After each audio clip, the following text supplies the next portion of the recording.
that I have to be responsible enough to take care of me. When you get better, everything will get better for you. And we find ourselves doing all kinds of things and never ever have time to do those things that we need to do to work on ourselves. This is where the whole game gets won or lost. Do you agree or disagree with me on this? So what we got to look at is, first of all, us.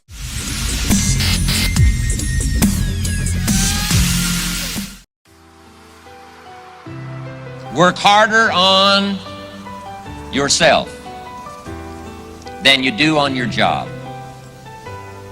Work harder on yourself than you do on your business. See if you can find some ways to multiply your value to the marketplace. And he said your income will immediately start to change. Up until then, I was hoping that the economy would change. I was hoping that my company would change. I was hoping that my paycheck would change. I was hoping that circumstances outside would change. And then here's what I found out. It isn't going to change. So then my question was, if it isn't going to change, how will my life ever change? And here's what my teacher taught me. When you change, everything will change for you. When you get better, everything will get better for you. And that's where I picked up that phrase, for things to change, you've got to change. You don't have to change the marketplace. You don't have to change the marketing plan. You don't have to change the economy.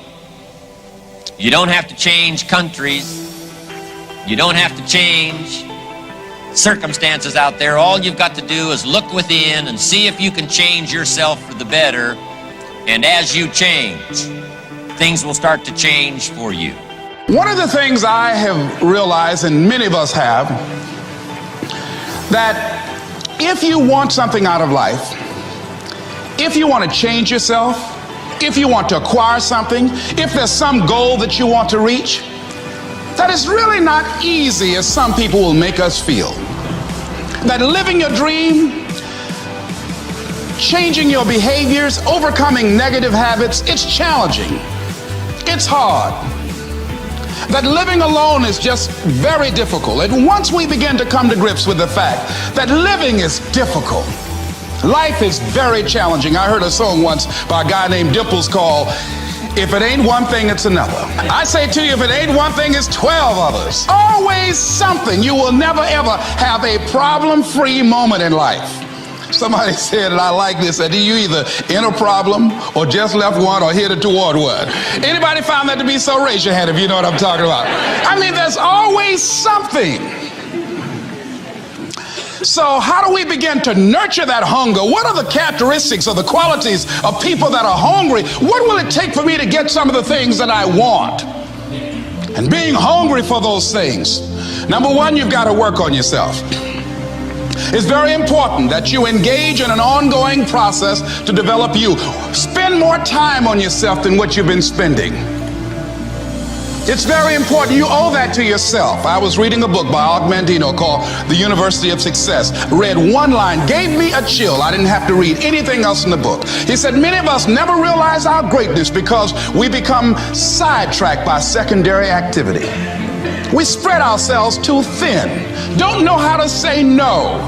And we find ourselves doing all kinds of things and never ever have time to do those things that we need to do to work on ourselves. And then there goes a second, there goes another second, there goes another second, and we can't stop and hold time. And before you know it, you wake up one day and you're behind in your dreams and your bills. You have to take care of yourself in order to have the alignment and the power to take care of others at the capacity that we do. Because it fills the well. Mm-hmm. What I believe that I do takes so much energy, so much work from heart, spirit, and creativity that I have to be responsible enough to take care of me. Because you know what happens? Imbalance comes, and you know what happens? I look to you, Willow, and I say, Willow, you've got to do this, because if you don't, you become, I start looking towards you I start making you responsible for my happiness. And a lot of times, you know what we do? We look to our men, we look to our husbands and our boyfriends, and we go, I've given all this up for you, and you've got to make this right by me, and you're supposed to make me happy. Because we've lost our way on how to make ourselves happy. We lost our way. So what I had to do and what I had to learn was how to get more balance. And over the years, each year, each day, I get more and more and more and more in balance. More and more and more in alignment. And you know what? I get more and more happy. And the very thing that I thought would make you unhappy or make Jaden unhappy or make Daddy unhappy actually is fulfilling for you guys as well. Even though it might not be a tangible reason. But the more happy I am and the more fulfilled I am, it works for the family. And when I'm not, it doesn't. It's really that simple. Manipulation as an ongoing tool for success is over. But adding value will never go out of style. Truth will never go out of style. So influencing with integrity is the secret. But what really influences people? Do facts and figures, we give you enough facts and figures out of a core story, is that going to influence people? No. It's the weaving of that story together in a way that produces what shifts people. And that's human emotion. Ultimately, the big game here is emotion. You have to influence emotion. You have to influence the emotion of your people. If you're going to maximize resources, and if we all agree, as we talked about the other day, it's not a lack of resources, it's a lack of what? Resourcefulness. If you're creative enough, if you're playful enough, if you're determined enough, if you're focused enough, you can find a way. If you're giving enough, if you're generous enough, if you're honest enough, if you're courageous enough, you will get people to help you. You will find the way. You will make that thing happen. You'll access the resource. You get someone to coach you, teach you, loan it to you, let you try it, drive it, experience it. So it's the ability to influence emotion because that's what affects our intellect. That's the bottom line. A core story is only there to give you a set of facts to educate someone that will make them emotional enough to make a decision. And what they do is they go through a series of things that you have emotions about. They may say them in a non-emotional way, but the only reason they work is because you know they're going to open the person's emotion. We can never forget that humans are emotional creatures, including ourselves. And to influence other people, we have to know what already influences them. And we can't ever forget what truly influences them. It's going to come down to our ability to connect with them at a deep emotional level or get others to do the same. Here's how I'd say it in a really simple term. To influence someone, you have to already be influenced, right? To move somebody, you better be moved. To touch somebody, you can't touch somebody about your product or service or vision or idea or your company if you're not touched. To persuade others, you have to be persuaded. You can't give somebody else what you don't have. Now, you may have it intellectually, and here's the challenge. When you first meet somebody in your relationship, and you're all excited. What's the level of energy like? 0 to 10. Make the sound of that energy. You meet somebody you're totally excited by. Make the sound. Everyone. 6 months, 6 years, 20 years later. It's scary, isn't it? And it's not time because there are people I've been with them. Been together 65 years and they're still out of their mind for each other. They make the same amount of noise you did in the beginning here. What changes is, very often, when you're around something enough, I don't care what it is, there's a law called the law of familiarity. The law of familiarity says this: if you're around something enough, you take it just a little bit for granted. And it doesn't matter what it is, it's not that you don't care, it's that you get used to it. It's that the variety of it is not quite as high, it's not so new, and with that, sometimes you give it less significance. Even though in your heart you know it's significant, you don't keep the aliveness of it. It becomes something you intellectualize versus something you feel inside your body with a passion. So there are people who say, but we love each other. Yeah, well, that's great. You know, hug each other every now and then. You say you love each other. Little kiss like that. Was that how it was in the beginning? No. It isn't time. It's that most people don't understand that this emotion, this intensity, this passion has to be constantly reinforced every single day. And like any muscle, if you don't use it, So then you have the base understanding of why you do what you do, but you've lost the energy that makes it alive. And so if you're going to be touching people, you got to be touched. So then the question is, How do we influence ourselves? How do we influence other people? We got to get them into their emotions. We got to get ourselves into the emotions that are going to move us to action. And we got to do that ongoing, because otherwise all the stuff you wrote down will die. It'll die in your book, it'll die in your head. There has to be a level of emotion, a level of hunger in you that makes you go follow through. There's got to be a level of energy in you that when you go share it with people, you're able to influence them to follow through. And when they don't do it, enough to get back in there with them again and get them to do it again. This is where the whole game gets won or lost. Do you agree or disagree with me on this? So what we got to look at is, first of all, us. And where does it have to start? Ourselves, since we're the first constraint. And if we can do it with ourselves and influence, then we can teach everybody else to influence.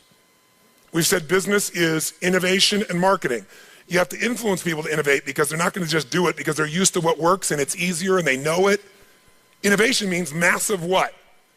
Change. How many people go, give me more massive change in my life with all the other things I'm trying to hang on to? They're not going to do that. You have to influence people to innovate. And marketing is influence. So, what influences us is our states. How do we change our states? Let's start with you and I and with anybody we're going to work with. You've worked with me before, you know the first answer. If you're going to change somebody's state, the fastest way to do it is physical. Trying to change somebody's mind is really hard. Change their body, their mind will go. If you doubt it, give somebody enough alcohol and just see how quickly you can change them. True? Give them enough alcohol, I don't care who they are, they're going to change. What are you changing? Biochemistry, physiology. Physical body and the emotion, the mind will shift. That's why people take drugs. That's why people eat. When they go eat, it's a biochemical change in their body.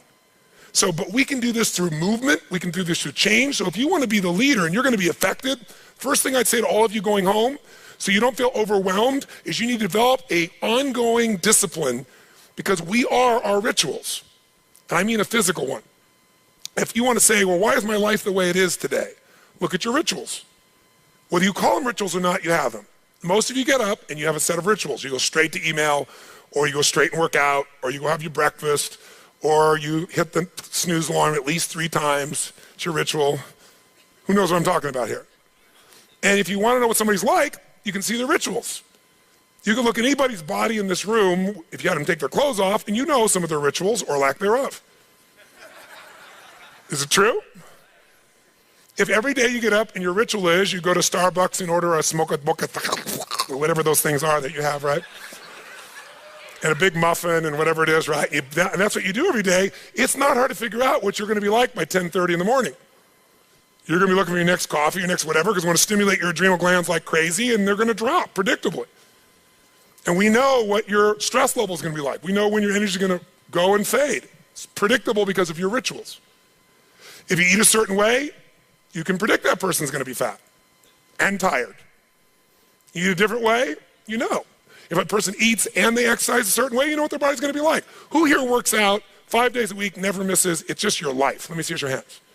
Look at the number of people here. That's fantastic. Give everybody a hand. That's really fantastic. Who here honestly never works out consistently? Right? Don't clap. Now here's what's interesting. I'm not saying one is right as one is wrong, but will those 2 different rituals create a different body, yes or no? Yes. If we wanted to really make it clear, we'd say everybody works out 5 days a week, stand up, we can look at them, sit down, everybody doesn't work out, stand up, look at them. It'll be pretty obvious. Now, some people's metabolism is different, they get by with different things, but you get the picture, don't you? Your relationships today are the results of your rituals. If the first thing you do every day when you come home is, hi honey, and then you go and give them a little peck on the cheek, and then you sit down and start typing your emails, or you flip on the news, it's not hard to know what your relationship's going to be like. You guys might love each other, but it's going to be one boring, dead relationship. It's like having a brother or sister. But if your new ritual was, and you just, in the beginning, you made it a ritual. You just made it for fun. You say, every day when I come home, the minute I'm going to do is I'm going to yell my husband or wife's name, or sometimes my wife's a little crazy, so I go, Lucy! I'm home, and then we both go running. Wherever she is in the house, wherever in the house, we go running full speed like lovers haven't seen each other in 6 months. We do it, ask my assistant, all the time. Now, not every day, but it's our ritual to this process, right? It's just a crazy thing. Thank you. Thank you. I appreciate the hand, but that's not why I'm telling you to do this. I'm telling you this because I want you to create yours. Because when you do that and you're playful and crazy, and you do that on a regular basis, like you can't wait to see each other. And the biggest ritual that we have besides physical, and by the way, let me just say to you this. When you go home, if you want to transform your business, transform you by creating first, if you don't already have one, a set of physical rituals that you're not going to miss. I don't care if it's 3 days a week, 4 days a week, something that's going to make you physically strong, because in a place where there's going to be a lot of fear, the way you deal with crisis is number one thing you should do is feed your mind. And you're doing that. Get yourself new answers. Immerse yourself in new environments. Get new voices. Have new perspectives. Ask some new questions. Isn't that what we've been doing here? Right? And we're doing it together and bringing all these people together. I basically, to create innovation in your life and marketing, I've assembled here 19 people. You assembled 5 days of your life, and we're just rocking day and night. It's the total immersion of what I taught you in innovation. It's really what it is, but it's got to continue. For it to continue, though, we've also been managing your state to a great extent. Right? Most of you don't go home and 4 or 5 days a day start clapping like crazy and screaming and shaking. You don't do that usually. Right? And so some of you are going to go like, wow, it doesn't feel the same as at the seminar and stuff. You know, I'm back here by myself and my people aren't doing this. But some of you will go home and initiate this. You're going to have your physiology 5, your 5 minutes of physiology shift, once an hour, once every 90 minutes, or no more than once every 2 hours. You're going to start your morning with everybody, and you're going to bring in and get some little audio clip of something from a movie or something that blasts across, the room, and have everybody stand at attention. You're going to do some crazy stuff if you're smart. Go over Zappos and see what they do. They got the most crazy stuff going on there. All the stuff that I do in seminars, they do every day at their location with their people, and people can't wait to get to work, and they're in a certain state. If you're doing it for humanity, you really are, and it isn't bullshit. You're going to find a level of energy inside you. You're going to get insights you never have. I really believe motive does matter. If your motive's just for yourself, you don't get much insight. Life supports you because you're part of life. But if you're trying to support more than yourself, when you get a vision, that's how businesses grow. That's how movements happen, right? Find something big in yourself to serve and make sure that you don't tolerate weakness in yourself. That doesn't mean you don't have to feel sad, but you're not just going to stay there because you made that decision. Life's too short to feel like crap. I've decided I want to live in a beautiful state for the rest of my life. That doesn't mean I won't feel bad. It means I won't stay there because I'm in control.